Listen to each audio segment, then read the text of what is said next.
Saya lupa. Bid'ah sudah saya sampaikan belum ya? Hah? Belum ya? Baik. Hadis tentang bid'ah. Bismillahirrahmanirrahim. Assalamualaikum warahmatullahi wabarakatuh.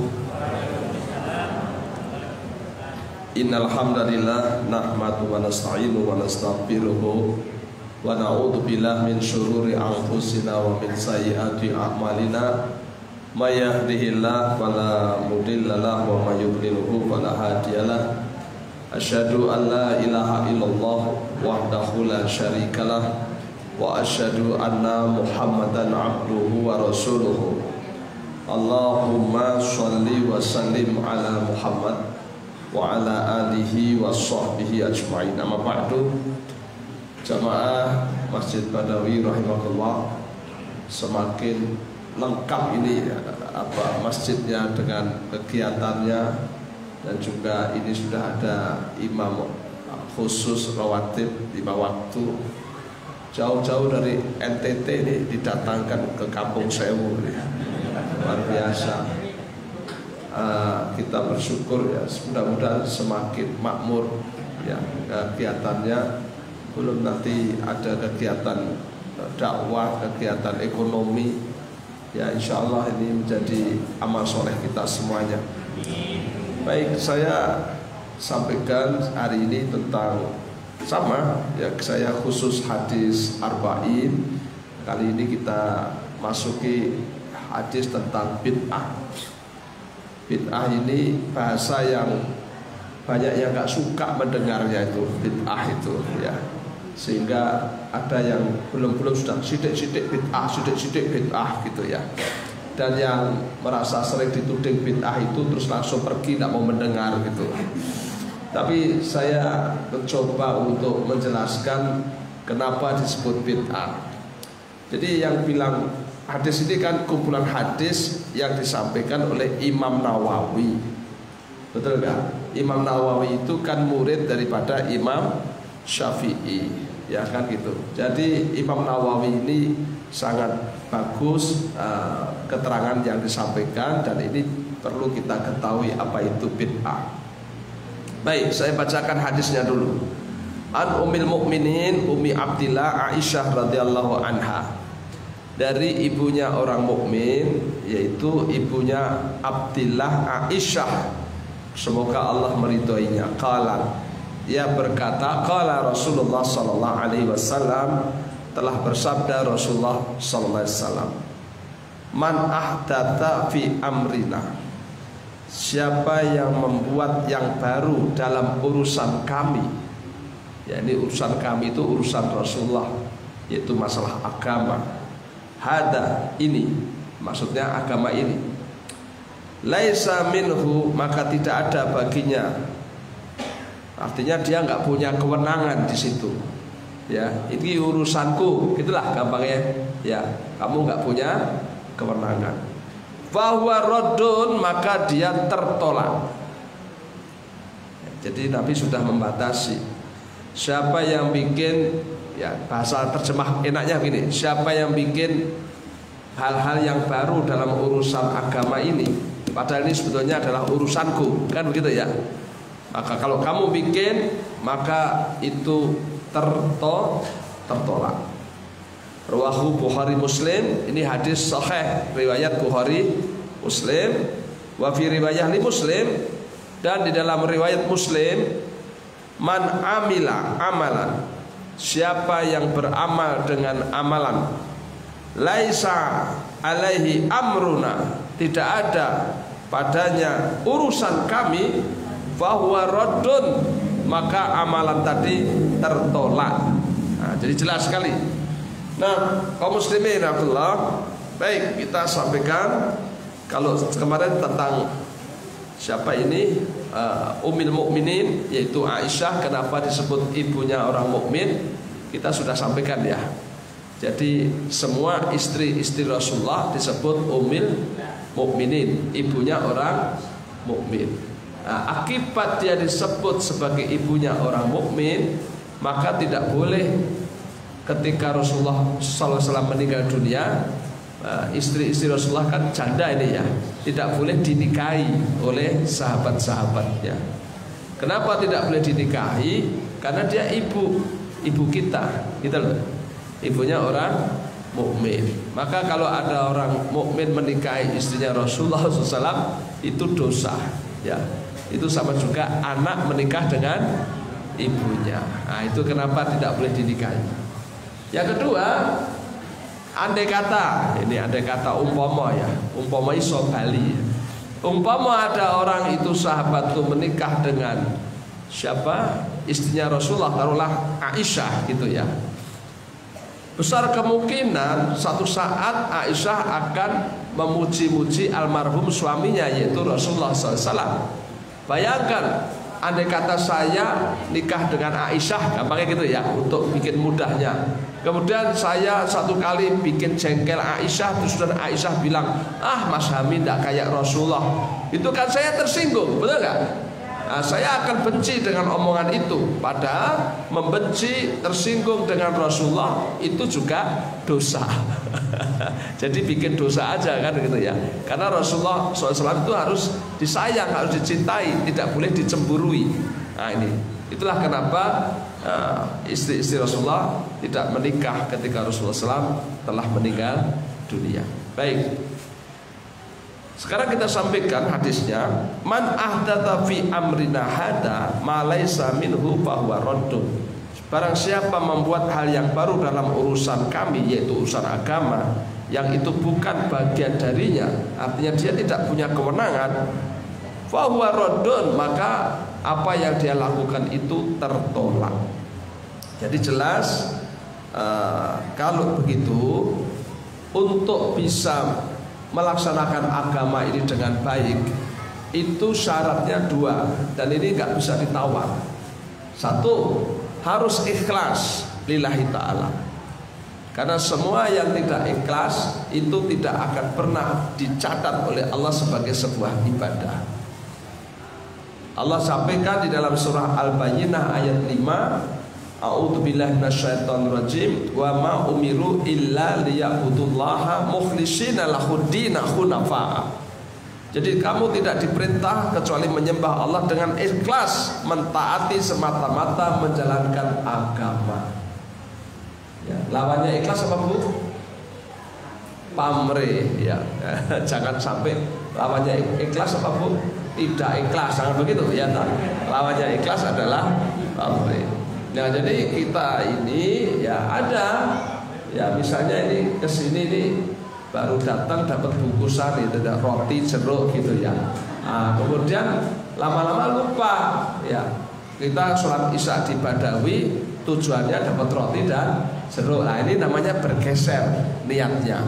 Nah, nanti kalau sampai yang bawa roti jeruk itu lupa, tidak ada apa-apa, wah tilas tekan kono ngoyo-ngoyo kiri reneng jabulane to kan. Nah, ini berarti dia tidak ikhlas ya. Nah, jadi supaya jangan sampai bebungah itu menjadi tujuan. Ya. Ingat ya. Nah, karena itu dosa.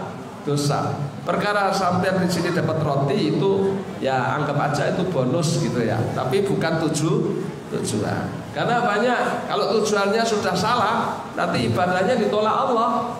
Nanti masuk neraka dia, karena Allah nggak suka orang ibadah yang tidak lillahi ta'ala. Jadi masalah niat ini sudah kita sampaikan di hadis yang pertama, bagaimana orang bisa disiksa Allah gara-gara amalnya bagus tapi niatnya tidak ikhlas. Nah begitu. Yang kedua, ayatnya surah Ali Imran 85. Allah berfirman, a'udzubillahi minasyaitonirrajim, wa may yabtaghi ghairal islami dina fala yuqbala minhu fa huwa fil akhirah minal khasirin. Siapa yang mencari agama selain Islam, maka dia tidak diterima dan besok di akhirat dia rugi.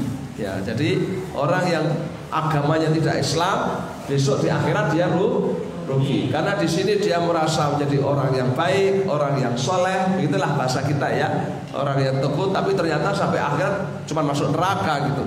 Kenapa? Karena Allah tidak menerima agama selain Islam. Nah, gitu.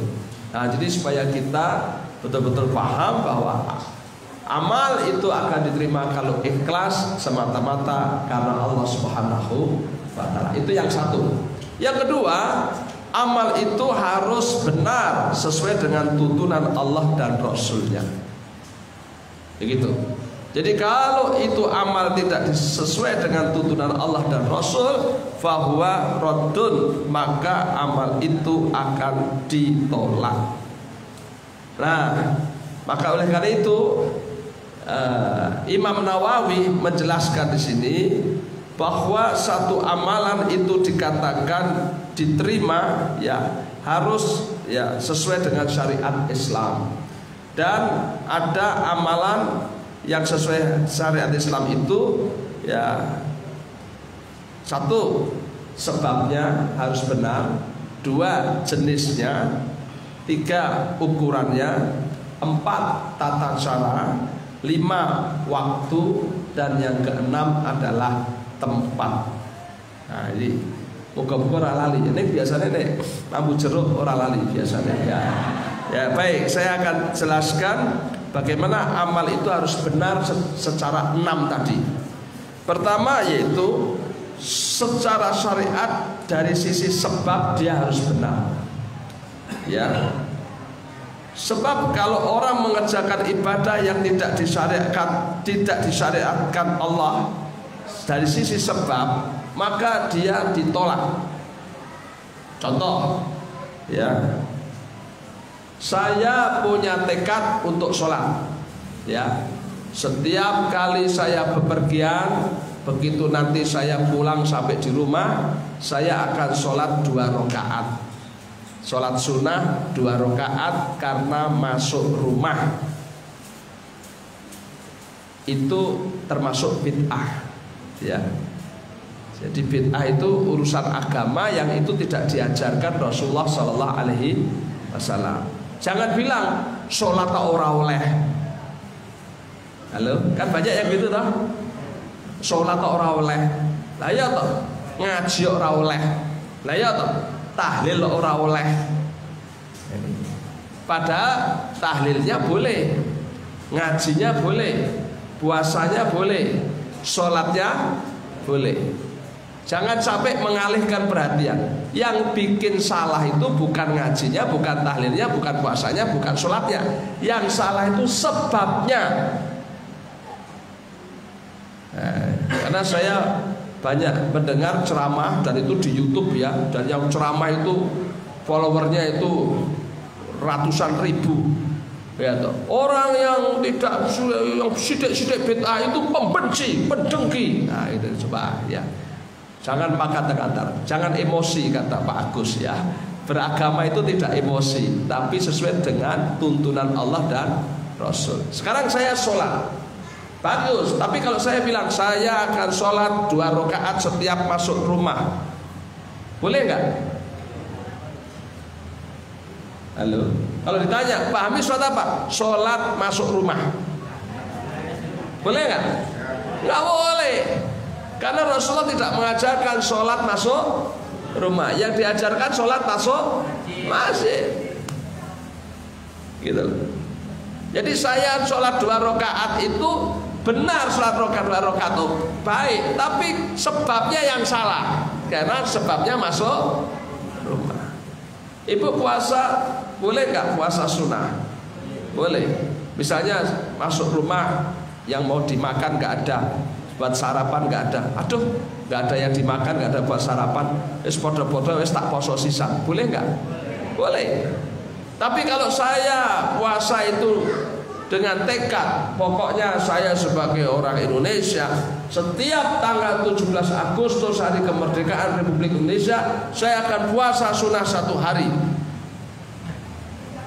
Tidak boleh. Kalau orang tanya, puasa apa itu Pak Hami? Puasa pitulasan. Ya, gitu ya. Ya, bagaimana itu? Tidak boleh. Walaupun puasa saya benar secara syariat puasanya, pakai sahur, bukannya nunggu maghrib, saya ikhlas karena Allah, tidak karena yang lain. Tapi yang salah bukan ikhlasnya, yang salah sebabnya puasa tadi itu. Karena Rasulullah tidak mengajarkan puasa pitulasan. Jadi ini bahaya penting. Ini para ahli bid'ah perlu mendengar ini. ya gitu ya. Jadi yang salah bukan baca Qur'annya, bukan sholatnya, bukan puasanya. Yang salah itu sebabnya, ya, sebabnya. Jadi secara sebab itu jangan mengada-ada. Ya, secara sebab jangan mengada-ada. Nah, ini supaya kita tahu bahwa tidak ada sholat karena masuk rumah, sholat karena 17-an, ya. Baik, ya. Itu satu.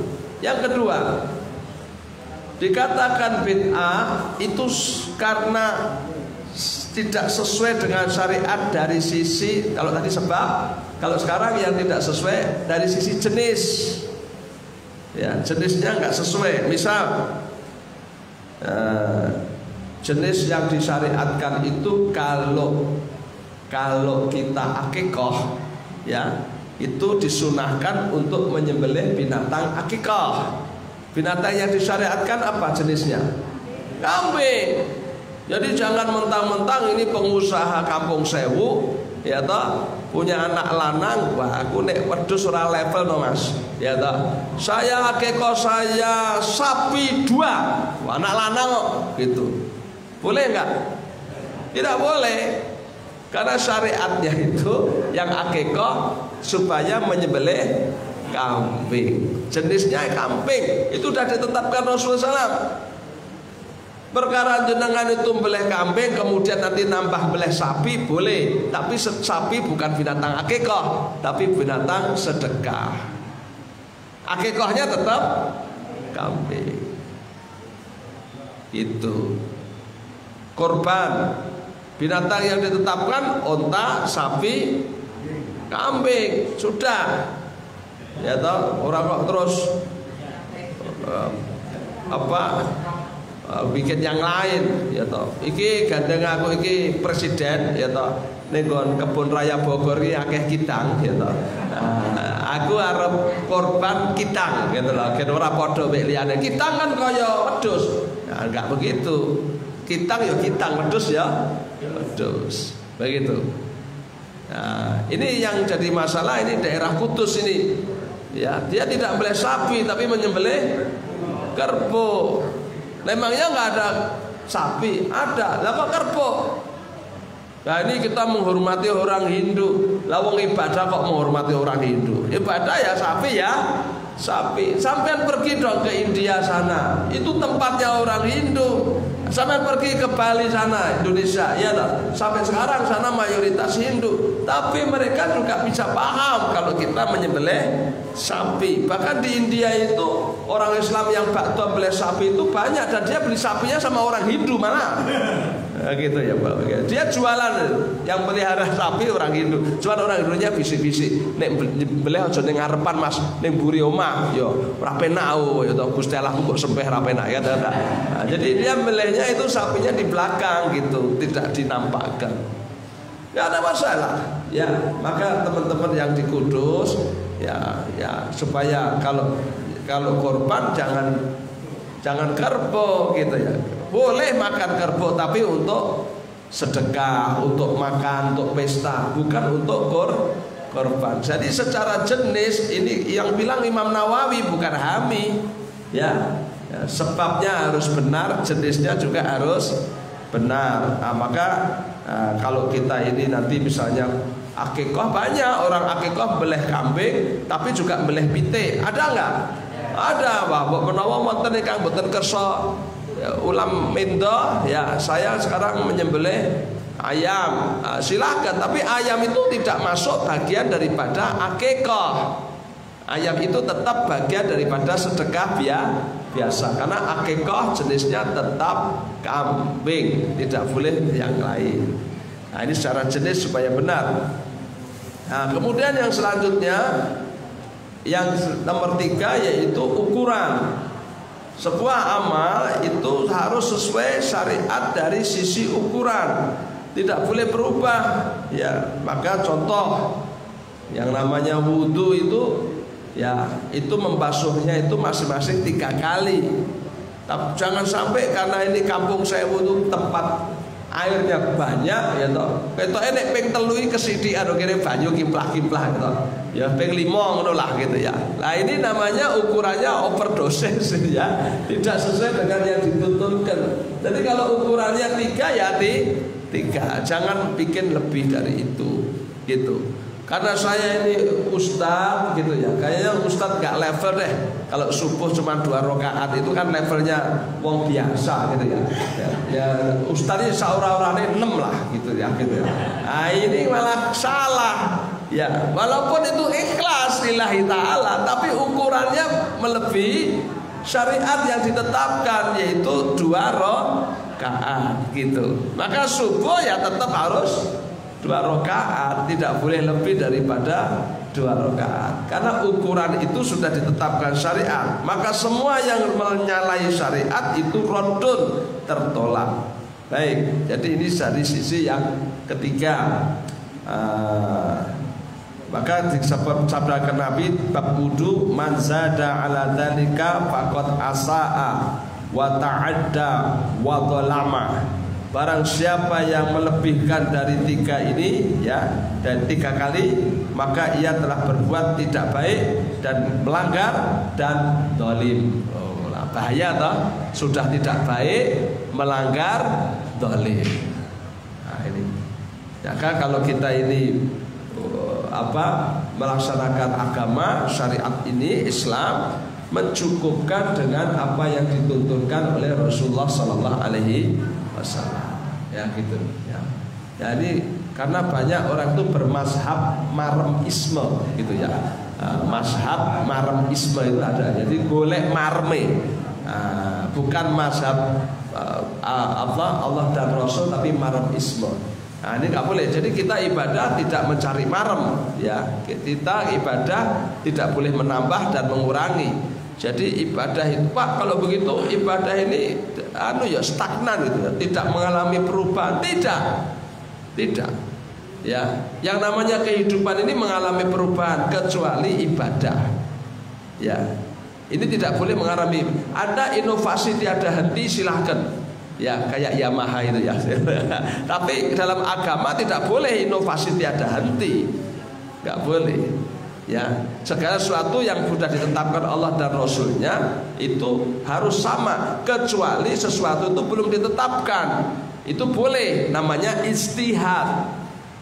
Perkara hukum yang kita tidak dapatkan dalam Al-Quran dan As-Sunnah, itu boleh, namanya ijtihad. Perkara ijtihad itu satu dengan yang lain berbeda-beda, enggak masalah.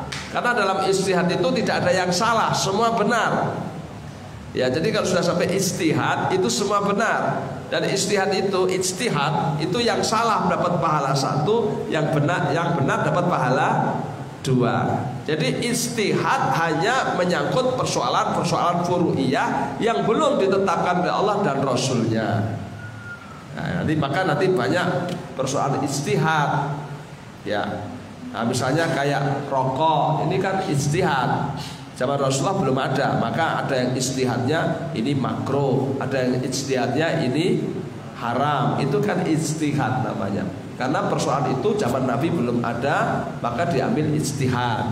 Seperti narkoba, ini ijtihad. Kalau kalian tanya mana dalilnya narkoba, ya nggak ada dalilnya narkoba.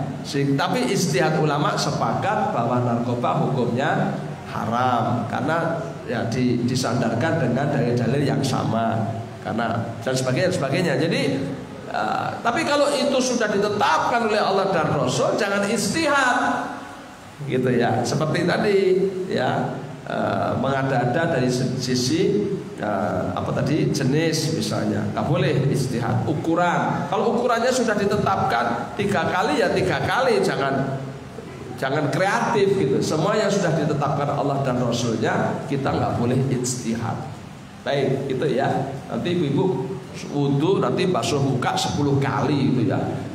Ben anu bercahaya, nurun ala nur, malah ngawur ya toh. 3 kali ya 3 kali. Baik, itu yang ketiga. Sekarang yang keempat, apa amalan yang harus sesuai dengan syariat, yaitu tata cara. Maka semua amalan Ya, ini tata caranya harus sesuai dengan ibadah yang dituntunkan Allah dan Rasulullah. Ya, tidak boleh dibolak-balik. Kalau tata caranya dibolak-balik, ini namanya tertolak. Ya, tertolak. Jadi jangan sampai kita ini contoh ya, sholat ya, ketika takbir terus sujud. Aku seneng dewe sholatnya sujud, jadi aku bar takbir sujud. Ya, gue semarang sujud lagi ngadeg, Fatihah, rukuk, wis lian-lian. Yang penting lah sholat, nggak boleh begitu. Itu namanya akrobat, bukan sholat. Ya kan itu ya.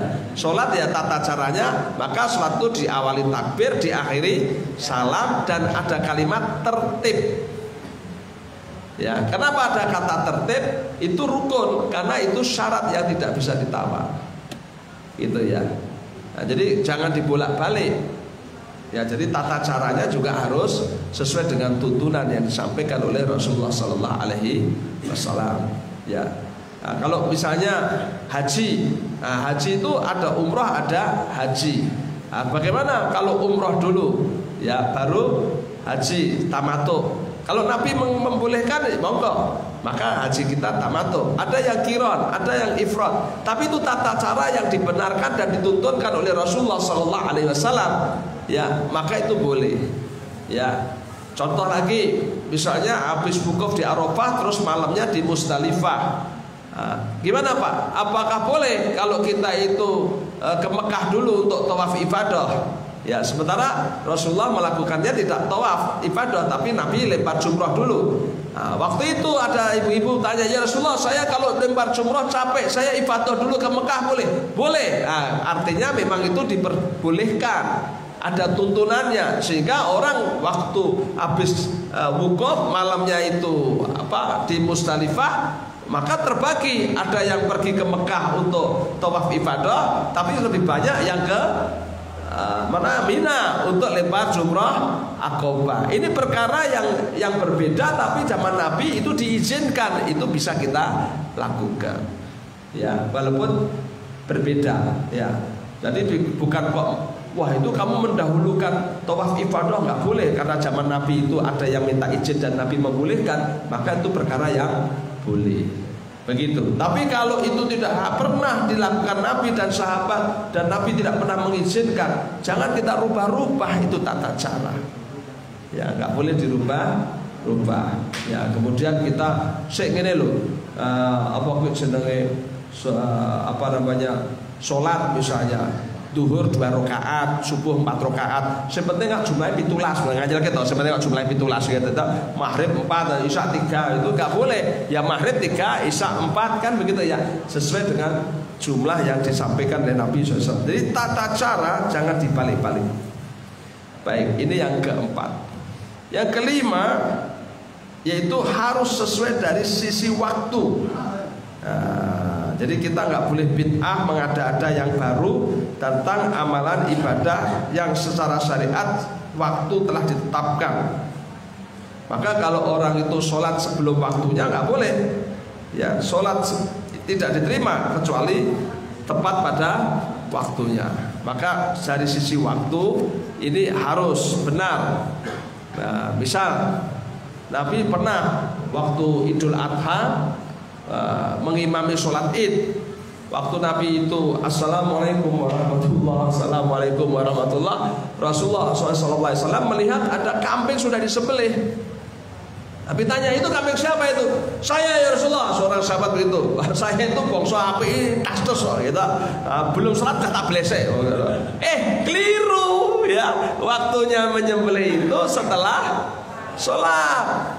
Gimana? Itu sedekah kata Nabi, bukan korban, mateng. Padahal waktu sentek gerbuin itu. Nah, itu gimana ya Rasulullah? Saya nggak punya kambing lagi kecuali kambing kecil gitu ya. Kambing kecil itu ya, kambing 5 bulan, 6 bulan itu ya. Terus boleh nggak saya menyembelih itu ya Rasulullah? Karena yang gede kebacut dibeleh sebelum sholat. Nabi bilang boleh, tapi jangan diulangi ya.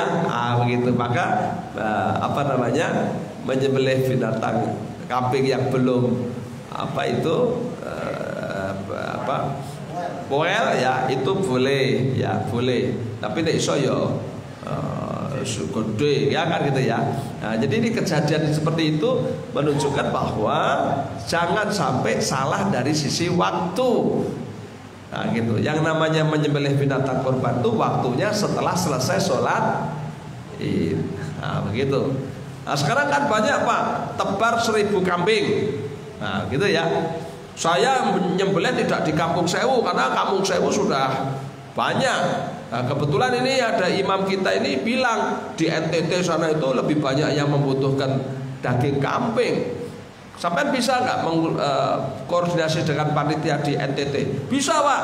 Wah, terus daripada saya beli di Kampung Sewu, lebih baik saya sembelih di NTT. Berapa kambing di NTT? 2 juta Pak. Yaudah saya beli 5. Wah, Pak ada masalah nih. Di NTT sana sudah selesai sholat terus dibeleh, padahal saya di sini belum selesai sholat. Itu sangka ini kambing saya ya, padahal sana sudah disembelih 1 jam yang lalu, padahal di sini belum dimulai sholatnya. Nah, begini, yang namanya ini persoalan baru ya. Nah, zaman dulu kan belum ada beleh kok ning NTT sing korban ning Solo kan gitu ya.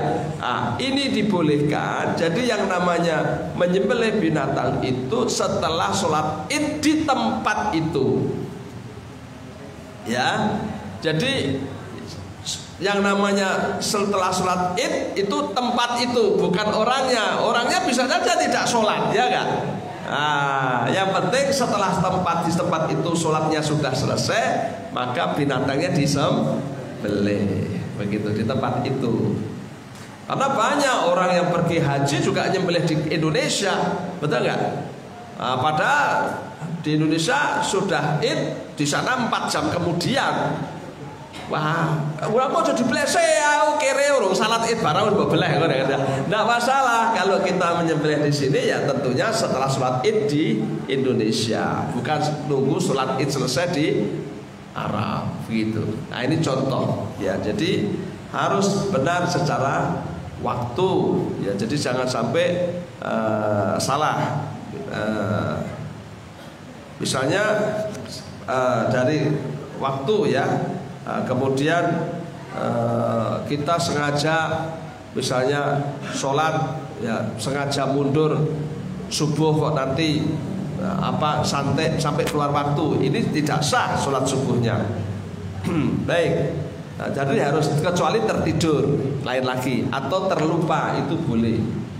Ya misalnya begini, tadi saya sampaikan di Kedung Lumbu nih, ada orang biasanya kalau sholat isya itu di Masjid Badawi 5 waktu berjamaah. Tapi kebetulan hari ini dia punya kerja, sehingga habis maghrib dia harus sudah ke gedung pakai jas ya, kalau ibu-ibu sudah pakai baju yang bagus, siap untuk menyambut tamu. Nah kalau tamunya kan bisa habis isya, tapi panitianya kan habis maghrib. Karena nggak pernah dia itu sholat isya ditunda-tunda, sehingga dia lupa kalau belum salat isya. Begitu selesai hajatan sampai di rumah jam 9:30 ya biasa gosok gigi ya, terus kemudian wudu, pakai baju tidur, belum sholat isya. Karena selama ini dia sholat isyanya kan tepat waktu. Nah subuh ya biasa, ya sholat subuh di Badawi ya biasa sholat subuh ya, masih lali dia. Tapi begitu sudah pagi jam 9 pagi dia baru ingat, kayaknya semalam aku belum sholat isya. Terus gimana nih Pak posisi seperti ini? Sholat isyanya dikerjakan ketika ingat. Ya, nah ini rabolo rata kandani. Ya, jangan sampai terus malah wes bacot wes awan ya wes ora salat, tak kira Gusti Allah ya maklum ya wong lali tenan kok gitu. Bukan begitu. Jadi bagi orang yang lupa, sholat itu dikerjakan di waktu ingat. Karena ingatnya pagi jam 9, ya sholat isyanya pagi jam 9. Ya, atau bisa juga bukan karena lupa tapi tertidur. Nah, bisa. Nah, ini saya ngalami itu. Saya haji sama temannya Pak Agus nih, namanya Pak Irsam itu. Nah, habis sampai di Mekah ya malam itu umroh dari Madinah, ya saya lupa, maaf, itu sampai di Mekah enggak, belum ke Mekah. Jadi sampai di Mekah, ya malamnya itu umroh, terus sampai subuh, ya kemudian tidak tidur sampai duhur. Habis sholat duhur kita makan, habis makan tidur. Nah asar itu saya nggak dengar ada teman-teman ya orang gugah. Nah coba, jadi breng gitu. Rupa-rupanya teman-teman itu karena pertama kali ke Mekah itu asarnya ke Masjidil Haram. Pada waktu itu naik bis 2 kali. Kayaknya kalau balik lagi kan sayang, wirawiri. Yowes asar, maghrib, isya dibablas ke di sana. Lah sing mangkat, lah saya kan tertidur. Orang nek sing gugah. Saya dibangunkan teman saya Pak Ersar itu, Pak Hami. Sudah jam 8. Nah, aku jondel no. Jam 8 saya aku urus apa baik ya. Bisa. Sementara teman saya Pak Ersar, lah sampean dari mana? Aku juga tertidur lah podok bantal gitu. Terus gimana ini? Terus gimana Pak? Ya sudah, kita sholat di sini aja. Maka kita sholat asar di jamak maghrib, di jamak isya. Ya Allah. Terus dia tanya, Pak, sholat kita sah apa enggak? Sah. Ya sah, karena orang yang tertidur itu waktunya dikerjakan waktu bangun. Ini rabola rata kandani ya, gitu ya. Terus kemudian lontong jamaknya banyak banget nih Pak, bisa. Ya Rasulullah SAW pernah menjamak banyak banget itu waktu perang Khandaq. Ya karena waktu perang Khandaq itu dikepung oleh orang kafir sehingga Nabi tidak sempat untuk sholat asar. Ya jadi sejak duhur sampai asar, maghrib selesai, baru mereka kena badai dan orang kafir kemudian lari meninggalkan pengepungan kota Madinah. Nabi kemudian melaksanakan sholat di jamak duhur, asar, maghrib, isya. Karena waktu itu situasinya perang. Tapi ya sekali itu aja. Gitu. Karena kalau ditinggal sholat kan masuk mereka ya menyerbu Madinah. Nah habis itu terus ya Pak wis rampung nunggu teman-teman bikin teh. Nah, maka saya sama Pak Esam di kamar bikin teh.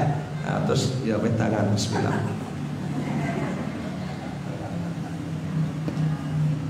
Baru enak-enaknya minum teman-teman datang. Assalamualaikum. Waalaikumsalam. Wah mana Pak Ustadz dah pulang duluan. Oh gitu ya. Ya. Saya mengguyang-guyung dok, padahal aku lagi tangi dia bilang saya tak. Nah, jadi kalau waktu harus tepat, tidak boleh bergeser ya, karena itu sudah diatur ya. Kemudian selanjutnya yaitu tentang masalah tempat.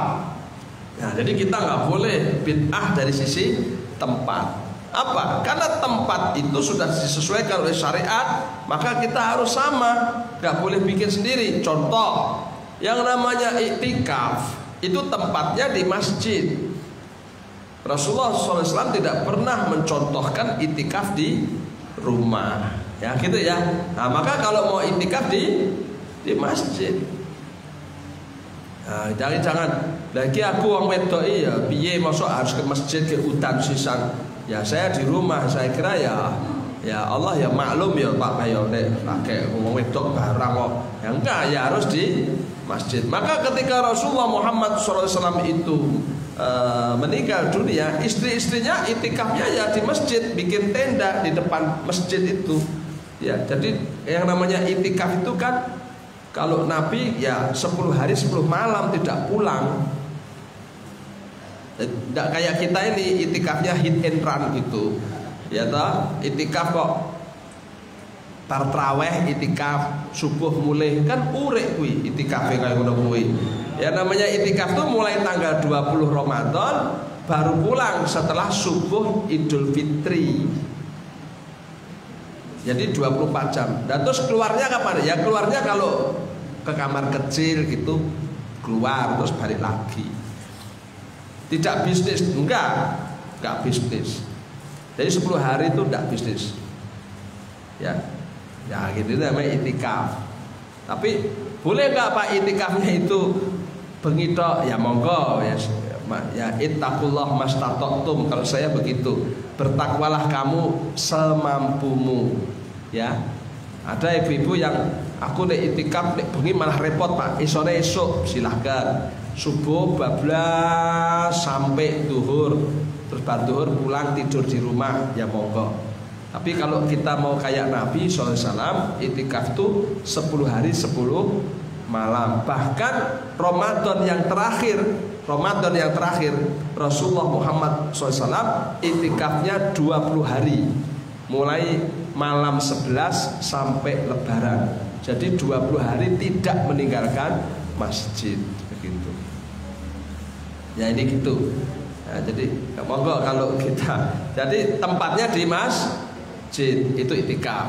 Contoh lagi, yang namanya haji itu tempatnya di Mekah. Paham ya?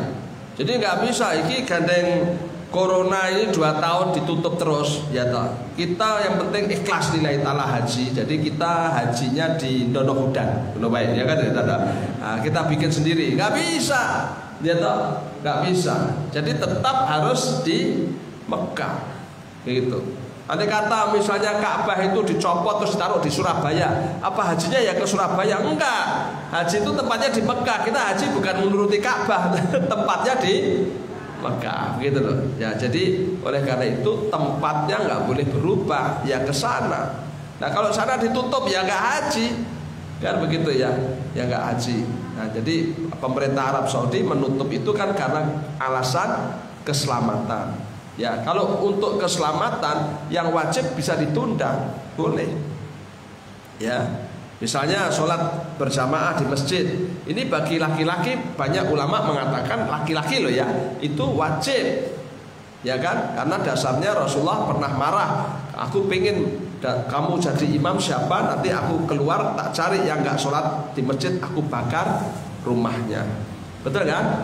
Tapi kalau hujan, yang namanya Arab itu kalau hujan itu banjir ya, maka jangan heran Arab Saudi hujan banjir. Yang Arab Saudi ini hujan mesti banjir, wong sana itu nggak ada resapan ya kan, karena padang pasir. Nah, maka muazin bilangnya shollu fi buyutikum, sholatlah kamu di rumahmu karena demi kebaikan dan keselamatan jamaah, gitu loh. Boleh nggak ke masjid? Boleh gak ke masjid gitu. Nah, jadi demi untuk keselamatan kadang-kadang kewajiban bisa ditunda ya, selama itu memungkinkan untuk ditunda, kan begitu. Atau bisa juga yang sudah terlanjur di masjid, misalnya maghrib, ini kok hujan deras, ya sudah, daripada nanti kita wira-wiri berbahaya, langsung sholat maghrib ditambah sholat isya. Nanti kalau sudah reda pulang gitu. Ini boleh dijamak antara maghrib dan isya kalau hujan deras. Tapi ning Kampung Sewu dersa kaya ngopo ora masalah Pak. Ya wis kalau payung rasa dijamak ora apa-apa kan begitu ya.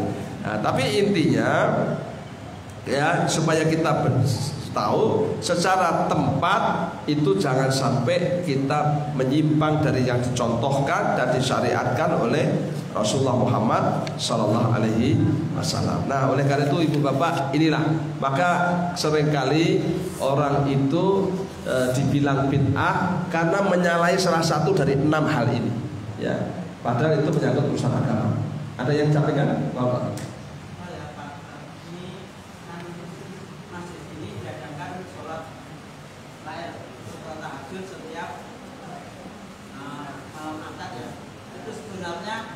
Kalau Rasulullah kan sholat tahajud itu kan tidak pernah berjamaah secara pengetahuan saya ini.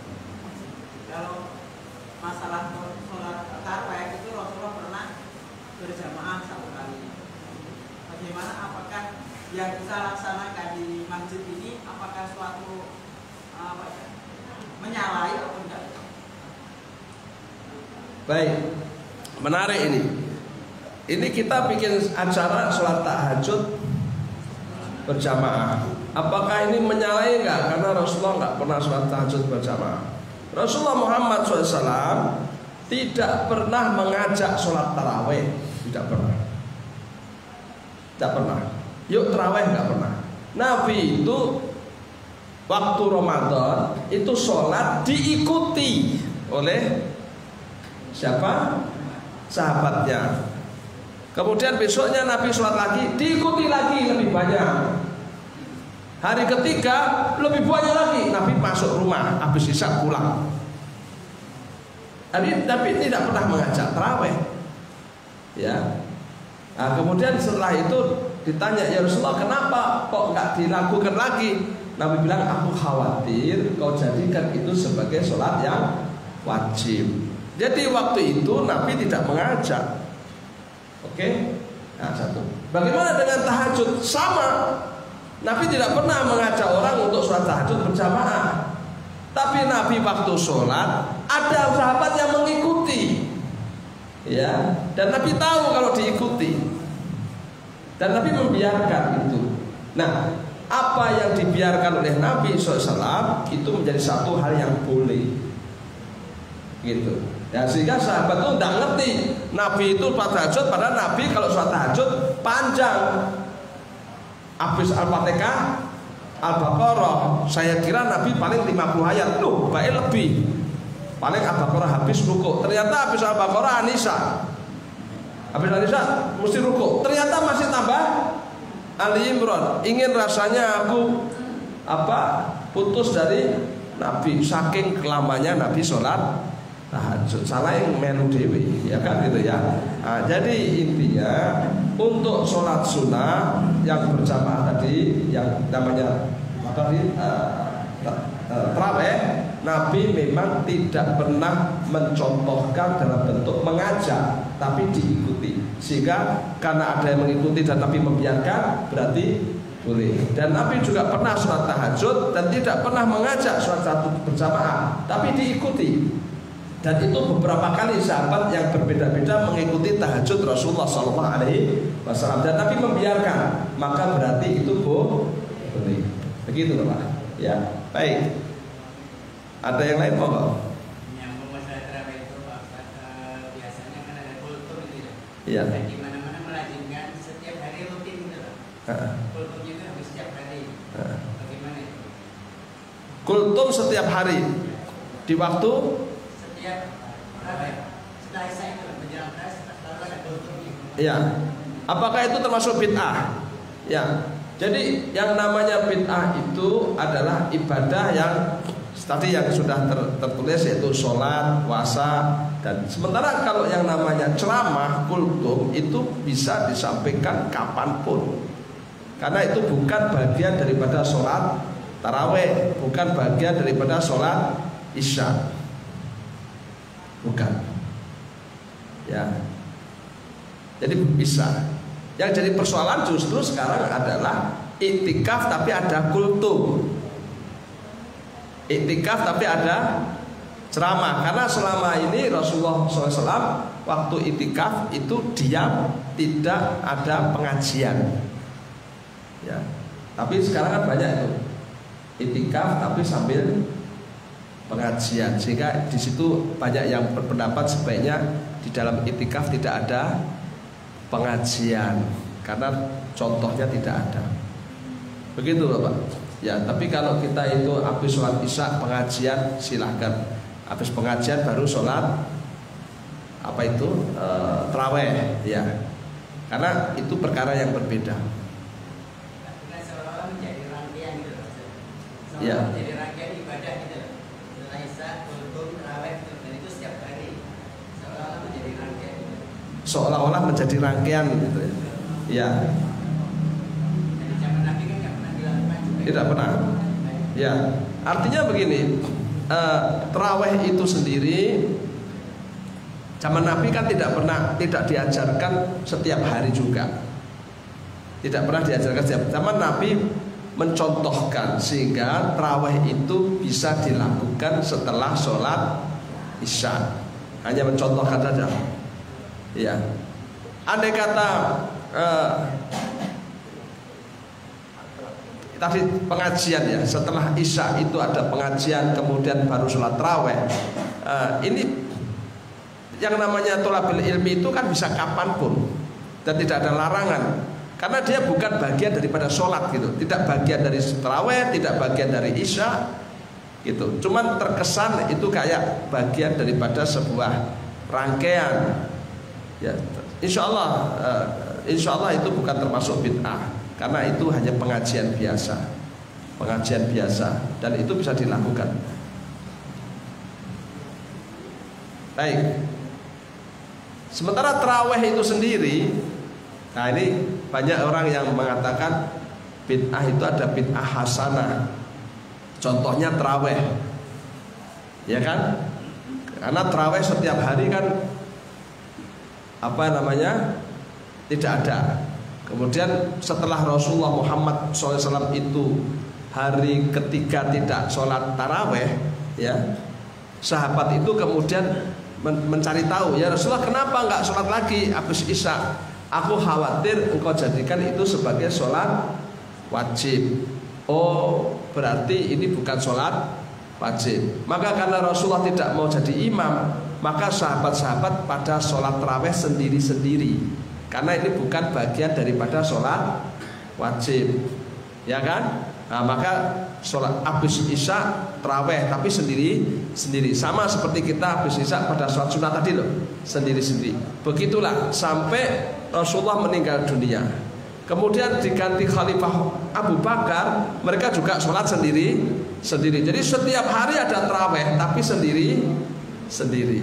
Sampai Abu Bakar memimpin habis meninggal dunia, diganti oleh Umar bin Khattab. Ketika Umar bin Khattab itu melihat mereka sholat tarawih sendiri-sendiri, Umar bin Khattab lantas punya ide, kayaknya lebih bagus nih kalau bersama-sama. Maka Umar berkata, sebaiknya kita tarawihnya bersama-sama aja deh, berjamaah, diformalkan gitu ya, berjamaah.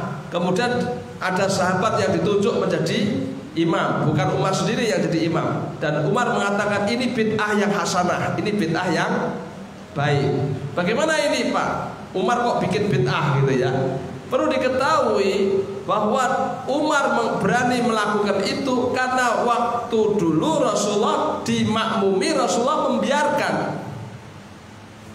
Jadi ada contoh Rasulullah membiarkan dirinya dimakmumi sampai 2 kali. Baru yang ketiga Rasulullah mengatakan, saya tidak ingin ini saya lanjutkan karena nanti kamu kira ini sholat wajib. Sehingga bid'ah yang dibuat oleh Umar bin Khattab itu sebetulnya satu hal yang pernah dicontohkan Nabi, tapi dihentikan oleh Nabi di hari yang ketiga. Selama kita tahu bahwa ini bukan wajib, walaupun itu salat tarawih berjamaah sampai akhir, itu nggak masalah, karena Rasulullah pernah melakukan itu berjamaah hanya 2 kali. Yang ketiga Rasulullah menghentikan karena Rasulullah ingin memberikan sebuah penekanan, yang penting kamu tahu ini bukan wajib. Sehingga Umar bin Khattab melakukan itu karena pernah dicontohkan Nabi SAW, hanya dihentikan di hari yang ketiga. Itulah yang sebut. Tapi kalau yang namanya bid'ah yang sama sekali tidak pernah Nabi contohkan, itu yang namanya bid'ah dolalah. Ini supaya dipahami ya, bid'ah dolalah yang disebut dolalatun finnar itu yang seperti itu. Setiap yang bid'ah itu sesat, dan setiap yang sesat itu di dalam neraka. Baik, begitu ya, mudah-mudahan ini menjadi hal yang menjelaskan bagi kita semuanya, sehingga kita beribadah sebatas yang dicontohkan, disyariatkan oleh Allah dan Rasulullah Muhammad Sallallahu Alaihi Wasallam. Semoga yang sedikit ini barokah, dan kurang lebihnya mohon maaf. Akhir kalam, subhanaka Allahumma wa bihamdika asyhadu an la ilaha illa anta astaghfiruka wa atubu ilaik. Assalamualaikum warahmatullahi wabarakatuh.